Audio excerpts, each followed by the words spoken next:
After these things had been done, the leaders came to me and said, "The people of Israel, including the priests and the Levites, have not kept themselves separate from the neighboring peoples with their detestable practices, like those of the Canaanites, Hittites, Perizzites, Jebusites, Ammonites, Moabites, Egyptians, and Amorites.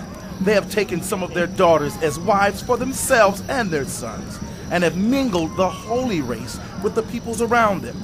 And the leaders and officials have led the way in this unfaithfulness." When I heard this, I tore my tunic and cloak, pulled hair from my head and beard, and sat down appalled.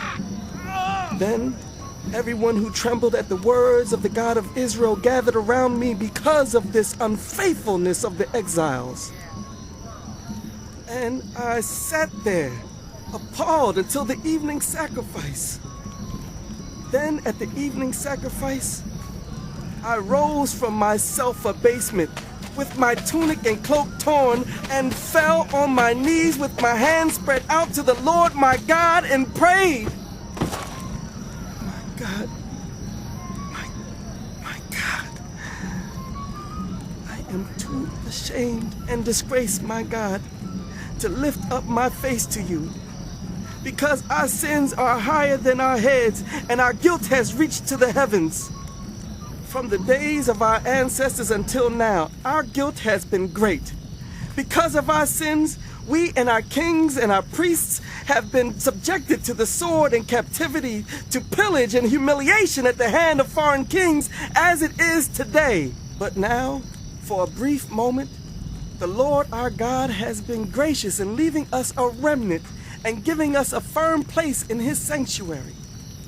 And so, our God gives light to our eyes and a little relief in our bondage. Though we are slaves, our God has not forsaken us in our bondage. He has shown us kindness in the sight of the kings of Persia. He has granted us new life to rebuild the house of our God and repair its ruins, and he has given us a wall of protection in Judah and Jerusalem.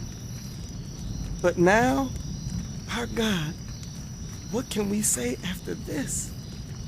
For we have forsaken the commands you gave through your servants the prophets when you said, "The land you are entering to possess is a land polluted by the corruption of its peoples. By their detestable practices, they have filled it with their impurity from one end to the other.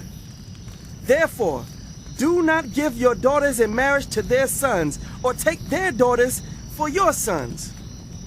Do not seek a treaty of friendship with them at any time, that you may be strong and eat the good things of the land and leave it to your children as an everlasting inheritance. What has happened to us is a result of our evil deeds and our great guilt. And yet, our God, you have punished us less than our sins deserved and have given us a remnant like this. Shall we then break your commands again and intermarry with the peoples who commit such detestable practices? Would you not be angry enough with us to destroy us, leaving us no remnant or survivor? Lord, the God of Israel, you are righteous. We are left this day as a remnant. Here we are before you in our guilt, though because of it, not one of us can stand